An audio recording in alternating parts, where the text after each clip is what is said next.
Hello again, I'm Stephanie, and this is Texas Peach Knits.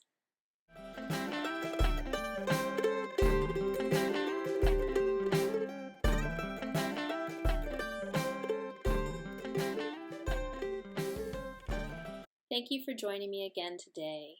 Thank you to all of you who have watched my previous episodes and have come back, and thank you to anyone new who is trying me out.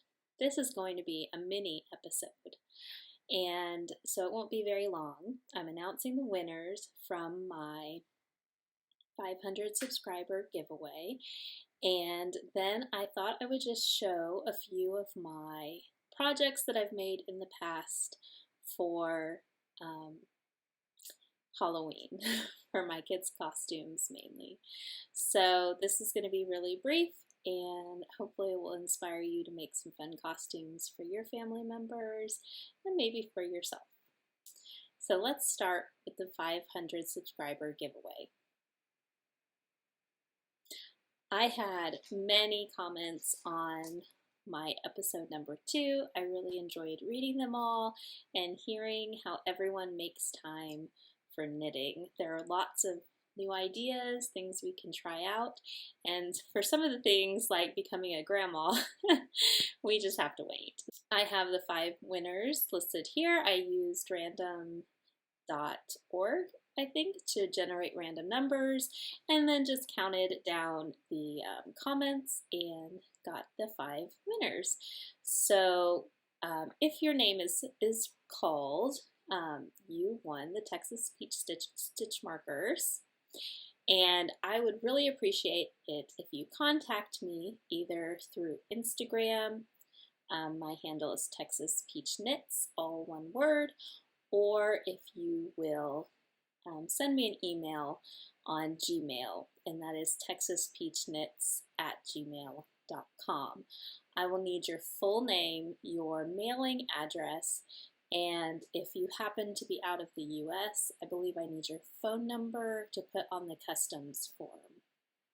So please do that, and then if anyone for some reason doesn't contact me by the time I film my next podcast, which will be in November, I will draw new winners just so that they're not just sitting around for an endless amount of time. So you have a couple of weeks to contact me, at least 2 weeks, maybe slightly more. And yeah, I would love to get those out to everyone who has won. So the first winner is Linda E. Congratulations. The second winner is Rachel Milhone. The third winner, Patricia Ashby. The fourth winner, Rebecca Miller.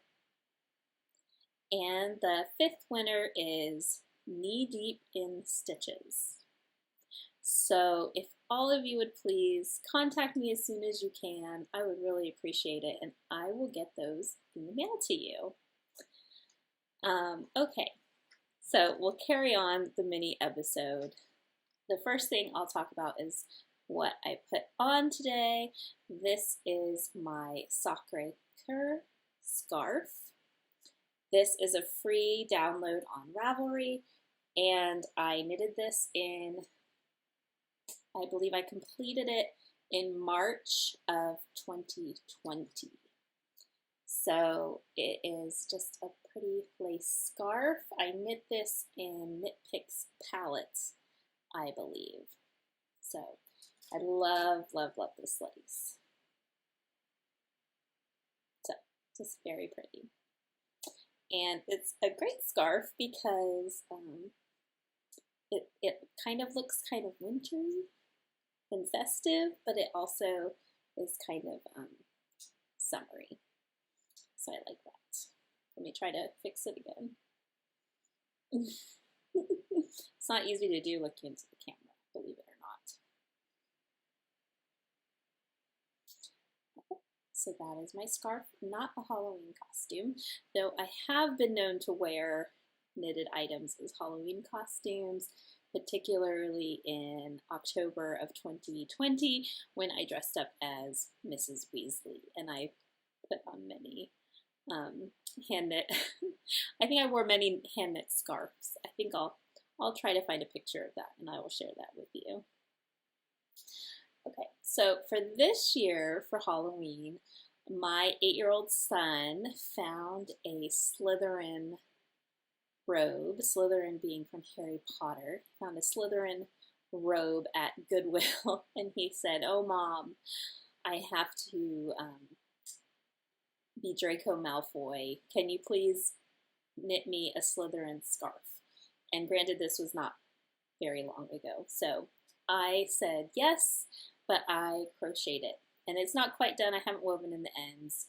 But here is his Slytherin scarf. It is rough and tumble. One thing I do with Halloween costumes is like we just piece together things. I'm all about it definitely looks like the kids threw it together Halloween costume. I don't really go a whole lot out of my way to make sure they have the perfect things, and many times they just take things out of the dress-up box or mix up their clothes, and I add some helpful details. So this is just double crochet.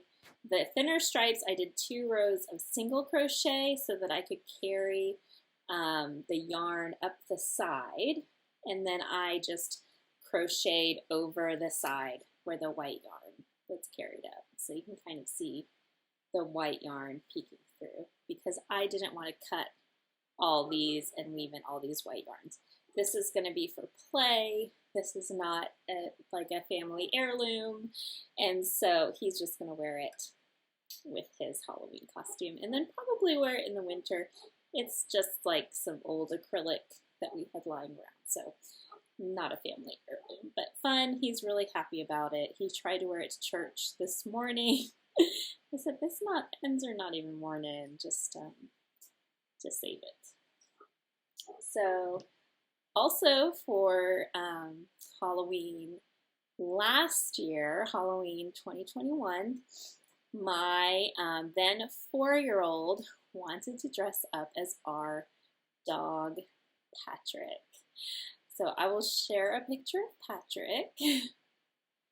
And he is a lovely dog, and we adopted him on St. Patrick's Day in March of 2020. We were on the foster list for the Fort Worth Animal Hospital, and when things were going down, they sent out an email saying that anyone who could take large dogs, please come pick one up. So we went to just foster him, but ended up falling in love and keeping him. So my then 4-year-old wanted to dress up as Patrick, and I knit him a just basic hat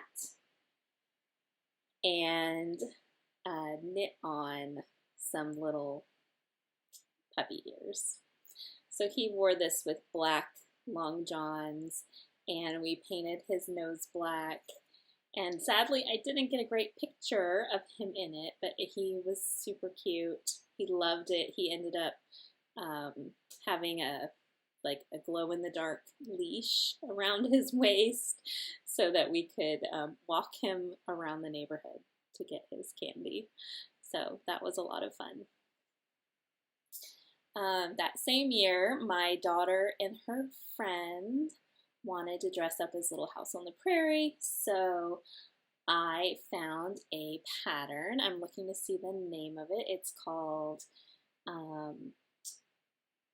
the Little House on the Prairie Bonnet, and it was from the blog Scattered Thoughts of a Crafty Mom. And so I made 2 of these bonnets, one for my daughter and one for her friend. And they're just really simple. It has this little ribbon here that cinches it up, and so you can make it tighter or looser. The actual front part of the bonnet has interfacing in it, and I had just one kind of like light interfacing, but you could put a slightly thicker interfacing if you want it to stand up even more. This has been in a box for a while, so it's a little crumpled, but see, it even fits me. So this was her little house on the prairie bonnet, very cute. And like I said, I made her friend a matching one, and they were the Ingalls sisters for Halloween. And the funny thing is my older daughter dressed up as Pa because we had, if you want to invest in a Halloween thing that can be reused a million ways, on Amazon there is a Jesus wig and beard. And so my daughter wore the beard and a hat and was Pa Ingalls. And the Halloween before, my husband wore the beard. I think he wore the hair too, to be Hagrid. And we do All Saints Day dress up too. I often like confuse the costumes, but I believe one of my sons was an apostle and wore the beard. So the beard has had many a life, and the hair. So the Jesus beard and wig, great investment. So we had Pa Ingalls and her friend dressed up as Ma Ingalls, and they carried it like a doll to be baby. It was adorable. So good, fun Halloween idea. So those are the ones that I still have. I have a few costume ideas that I made that I no longer have, no longer know what happened to them, because I just let our kids play with them and they just go into the rotation of entertainment. So they're not family heirlooms and they don't necessarily hang around. So one of them was a crochet Cabbage Patch hat, and I'll put up a picture, and it was just a tan colored yarn with the pigtails to look like a little Cabbage Patch Kid, and that was really cute. Another one was the Das Monster by Hrönn, and I don't know how to say her last name, Jónsdóttir, maybe?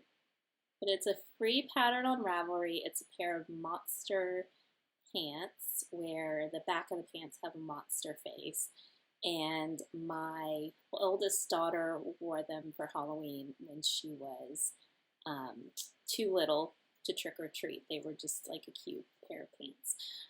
That was actually the first time I was in like an internet knitting group, and it was a group of moms who had all had toddlers, and we were called the Knit While They Nap group. And I had my first knit along at the time, and I thought, there's no way I'm going to finish this knit along, because I've never finished anything in a short amount of time ever. And I did it. I actually finished the pants, and that's when I learned, oh, well, if I actually work on something every day and have some sort of loose goal, yes, I can. I can finish a project. It was amazing. I think all of us have to like have that realization at some point in our knitting journey that yes, I can finish things. So those pants have very good memories for me. I don't know where they are now. So, and the last, oh, I have two more. One is a free pattern. It's from Lorajean's magazine, which is a blog spot, and it's a crochet night hood. And my eldest daughter wore this night hood. I have a picture when she was dressed up as Joan of Arc. So she wore it as like the chainmail knight's hood, and it worked out really well. I made it really quickly, and that went into the play rotation, and it's gone. But if ever anyone wants to be Joan of Arc again, it was easy to make. I could make another one. And the last one was probably 5 years ago. It was a crochet Pikachu hat and tail, and it is on We Crochet, the French We, and it's just a little Pikachu hat. I went to Walmart and bought a bright yellow shirt. I actually think I bought 2 shirts, and I ended up cutting off the top of the second shirt and sewing it together so that it would be like a whole yellow outfit, and just made her the hat and the Pikachu tail, and we had Pikachu. So it was really a fun and cute costume. So those are my costume ideas. I'm not into like real spooky or scary. I do not like scary movies. So Halloween has never been a like a spooky season for us. It's more of kind of just our love of dressing up as characters that the kids really like, and obviously getting candy, which they really like. And we have a lot of fun. So, and then right after Halloween, we have All Saints Day, and we make costumes for that too. Sometimes we can use pieces of the costumes again, sometimes we can't, and I usually go just rough, throw it together, but they usually turn out cute. So I hope you have an enjoyable Halloween if you are in the States and your family participates in Halloween, and a blessed All Saints Day if you participate in that. So please contact me if you are one of the winners, and I'm going to sign off. I'll see you in November. Have a great week. Bye.